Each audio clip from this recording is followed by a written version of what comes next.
Bonjour! Alors aujourd'hui, nous allons continuer avec la multiplication et la division des nombres naturels. Donc, tu dois prendre ton cahier fusée à la page que je t'avais mentionnée dans le dernier cours de mathématiques. Donc, on commence avec un peu de vocabulaire. Si on regarde dans une multiplication, on va multiplier au moins deux nombres, des fois plus que deux. Et à ce moment-là, ces nombres-là que l'on multiplie portent un nom. On appelle ça des facteurs. Donc, j'ai le premier facteur qui est 4, le deuxième facteur qui est 20, et je pourrais continuer, je pourrais faire d'autres multiplications, et à chaque fois, j'appelle ça des facteurs. La réponse d'une multiplication, donc le résultat de la multiplication, s'appelle un produit. Donc, on multiplie des facteurs et on obtient un produit quand on multiplie. Quand on divise, un petit peu le même principe, sauf qu'on voit ici que le premier nombre et le deuxième nombre ne porteront pas le même nom, on va avoir deux noms différents. Alors, le premier, on l'appelle le dividende. Donc, c'est celui qu'on veut diviser. Tandis que le deuxième nombre, peut-être que lui, tu l'avais entendu déjà, c'est le diviseur. Donc, on prend le dividende, on le divise par un diviseur et on obtient une réponse. Et cette réponse-là, elle se nomme le quotient. Donc, ça, c'est un petit peu de vocabulaire qui est important à savoir quand on parle de multiplication et de division. On va ensuite avoir des exemples. Des exemples où est-ce qu'on va s'attarder au fait que la multiplication et la division sont des opérations inverses. Comme on a vu les inverses dans l'addition et la soustraction, on va voir ça aussi dans la multiplication et la division. Je vous avais dit, par exemple, de faire attention que des fois, l'opération inverse peut nous jouer des petits tours, donc c'est un peu ce qu'on va regarder maintenant. C'est pour ça que c'est important de toujours se vérifier. Alors, un nombre multiplié par 8 qui doit donner 24. Donc, si tu sais bien tes tables de multiplication, tu dis quoi fois 8 me donne 24, tu devrais être capable de le trouver. Mais si on veut passer par les opérations inverses, ce qu'il faudrait se dire à ce moment-là, c'est 24 divisé par 8. Donc, au lieu de multiplier, je vais diviser, donc je pars de ma réponse, et je vais faire 24 divisé par 8. Et ma réponse serait 3. Pour vérifier, je vérifie en remplaçant mon nombre que je ne connaissais pas ici, le point d'interrogation, je le remplace par un 3. Est-ce que c'est vrai que 3 fois 8 donne 24? Oui. Donc, ça veut dire que ça a fonctionné. Dans le deuxième cas, je connais le premier facteur qui est 15 multiplié par on ne sait pas quoi qui doit donner 45. Donc, encore là, tu pourrais essayer de dire 15 fois quoi donne 45 ou encore, tu peux passer par les opérations inverses en disant 45 divisé par 15 me donne quoi? Donc, 45 divisé par 15 va donner 3. Et là, on remplace dans la phrase mathématique du début, on remplace notre point d'interrogation par 3. Est-ce que 15 fois 3 donne 45? Oui, ça fonctionne. Je te rappelle que tu peux me mettre sur pause si je vais trop vite pour te laisser le temps d'écrire. Ensuite, 150 divisé par quelque chose qui donne 30. On peut le voir de cette façon-là. Quelqu'un qui essaierait de passer par les opérations inverses se dirait, ben, 150, j'ai dit 150 tantôt, entre 150 divisé par quelque chose qui donne 30. Alors, 150 fois 30, qu'est-ce que ça donne? Et là, ça me donnerait 4500. Est-ce que c'est logique que 150 divisé par 4500 donne 30? Pensez 2 secondes. Tu as 150, tu divises par 4500. Ça fonctionne pas. Donc, dans ce cas-ci, ça sera pas l'opération inverse qu'il va falloir faire. Donc, dans ce cas-ci, il faudrait vraiment dire 150 et j'irais plutôt diviser. Là, je vais avoir de la misère à aller chercher mon symbole divisé, je crois. Ah, peut-être que je vais être capable. OK, ici. Divisé par 30.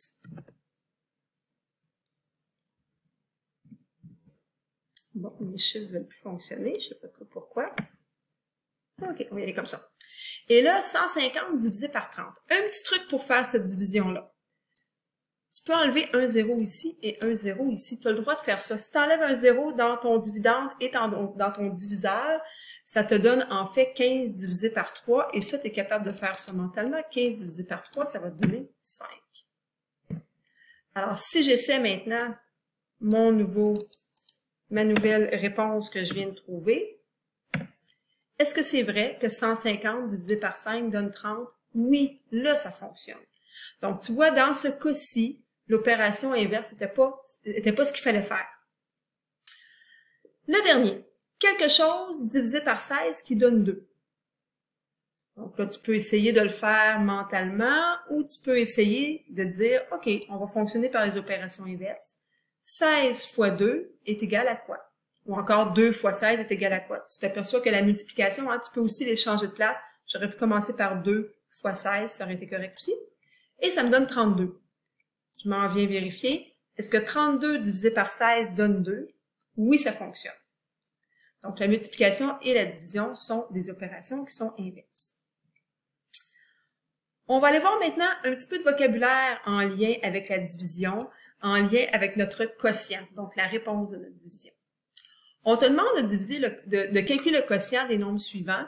Donc, j'ai 507 divisé par 4. Donc, on va faire le calcul en crochet comme ici.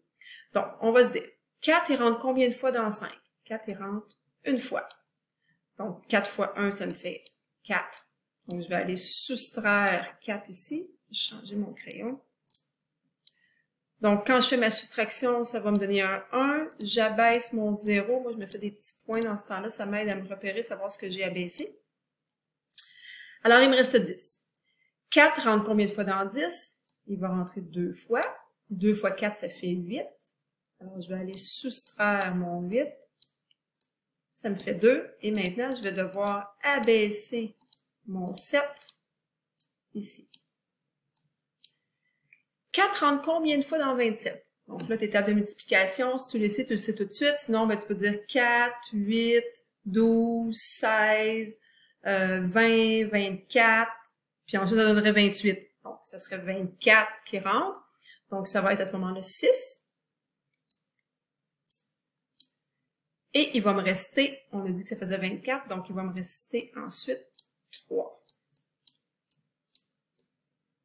Avec la souris, hein, c'est pas une super écriture.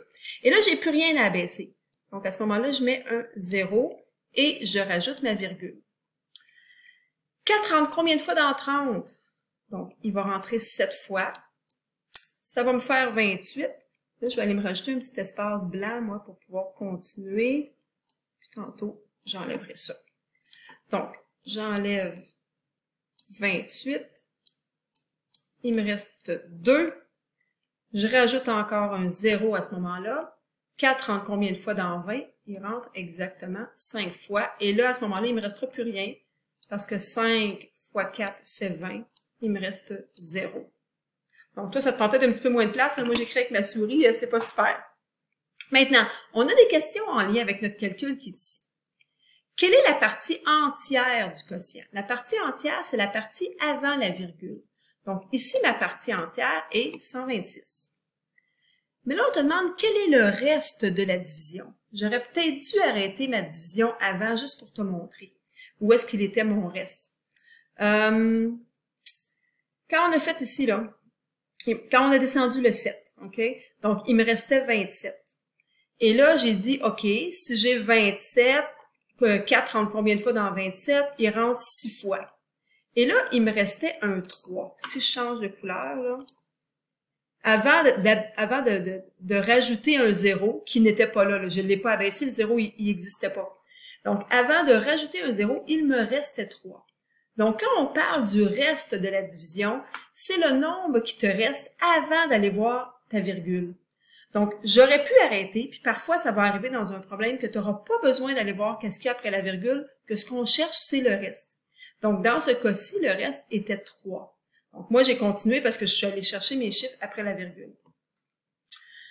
On peut écrire ça de différentes façons en ce moment-là. J'aurais pu dire 126 reste 3. C'est vrai que c'est le quotient. C'est vrai que c'est la réponse des nombres que j'avais là, donc 105 divisé par 4. J'aurais aussi pu dire 126,75, parce que quand je continue ma division jusqu'à la fin, c'est ce que ça me donne. Et on pourrait aussi dire, et là, si c'est pas super clair dans ta tête, on en parlera quand on fera des fractions, mais je pourrais aussi dire 126 et 3 quarts. Le 3, c'est le 3 du reste, le quart, c'est le diviseur. Et si tu es à l'aise avec 3 quarts, 3 quarts, c'est la même chose que 0,75. Donc, 3 quarts, quand on y pense, là, c'est comme 3 parties d'un tout, ou encore 3 quarts de 1 $, c'est 75 sous. 1 quart, c'est 25 sous. 2 quarts, c'est 50 sous. 3 quarts, c'est 75 sous. Puis, ben, 4 quarts, ce serait 1 $ au complet. Donc, on pourrait dire 126 et 3 quarts. Donc, c'est sûr que la forme qu'on utilise le plus, c'est celle-ci, là, 126,75. Mais on va travailler un petit peu le reste en classe ensemble. Je vais maintenant effacer une partie de ce que j'ai écrit. Donc, toi, si tu n'avais pas tout à fait terminé, il faut juste me mettre sur pause. Donc, je vais essayer d'effacer une certaine partie pour être capable d'aller voir ce qu'il y avait en dessous. Juste un instant, là. J'ai pas accès à mes effaces. Il va falloir que je rapetisse mon écran un petit peu. OK. Ici, on va aller effacer ça. Et je vais enlever le petit carré rectangle que je m'étais mis. Parfait. OK. Donc, on a une deuxième division à faire. L'autre division, c'est 101 divisé par 250. Donc, tu vas te demander, est-ce que combien de fois 250 rentre dans 101? Bien, ça rentre juste pas. OK? Donc, tu vas commencer à ce moment-là par un 0. Donc, tu vas commencer par écrire « Il ne rentre pas ». 0, virgule. Une fois que tu as dit qu'il ne rentrait pas, ben, tu viens te rajouter un 0 ici. Et là, tu peux te demander 250 rentre combien de fois dans 1010? Donc là, il rentre plusieurs fois. Donc 250 plus 250, ça fait 500. Plus 250, ça fait 750. Plus un autre 250, ça va faire 1000. Donc, il rentre 4 fois. Une superbe 4 ici. Alors, on va écrire moins 1000. Donc, on fait la soustraction, il nous reste 10. On peut donc ajouter un 0. Est-ce que 250 entre dans 10, pas dans 10, dans 100? Non, ça ne rentre pas. Donc, à ce moment-là, tu dois te rajouter un 0 ici pour dire qu'il ne rentrait pas. Et là, tu as le droit à ce moment-là de rajouter un autre 0 et de voir il rentre combien de fois dans 1000. Donc là, tu vas dire, bon, ben, dans 1000, il rentre exactement 4 fois. Ça va me faire 1000, donc je vais faire une soustraction 1000 moins 1000 qui va me donner 0. Donc, la réponse serait 0,404. Est-ce que j'avais d'autres choses à voir à la page suivante? Est-ce qu'on va juste vérifier? Non, c'est les exposants. Donc, c'était tout pour le cours d'aujourd'hui. Donc, on reparle de ça en classe ensemble. Bye bye.